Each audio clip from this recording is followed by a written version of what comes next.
రాకపోయినా స్త్రీలను పంపిస్తారు. ఎందుకంటే ఇంటికి వెలుగు ఇల్లాలు ఇంటికి దీపం నాడు. అందుకని ఆ ఇల్లాలు బాగుంటేనే పురుషుడు కానీ కుటుంబం కానీ బాగుంటుందని బైబిల్ అది చెబుతుంది. ఆ విషయాలు బయట కూడా లోపల కూడా అయ్యి చెప్పుకుంటారు. అందుకని ఇంటి ఇల్లాలను కూడా హింస పెట్టకూడదు, బాధ పెట్టకూడదు, వేధించకూడదు. ఇప్పటివరకు ఎంత ప్రేమగా ఉన్నామో అదే ప్రేమ జీవిత పర్యంతం వరకు జీవించి ఉండాలి. కొంతమంది ముందుగా ప్రేమ ఉంటుంది, తర్వాత నుంచి రకరకాలుగా వచ్చేస్తూ ఉంటాయి. అలాంటి రానికోకుండా చూసుకోవాలి అని అంటే ఇద్దరిలో కూడా వాక్యం ఎక్కువ ఉండాలి. అటువలే పురుషులు కూడా తమ సొంత శరీరంలో తన భార్యను ప్రేమించబోతు ఉన్నాడు. తన భార్యను ప్రేమించేవాడు తనను ప్రేమించాడు. సొంత శరీరం అంటే నీ శరీరానికి బుద్ధులు వేస్తే ఎలా కావాలో అన్నీ కోరుకుంటాం.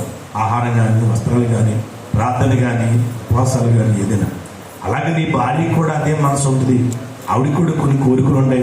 ఆ ప్రకారంగా ఆవిడ కూడా జాగ్రత్తగా చూసుకుందాం అనే మనసు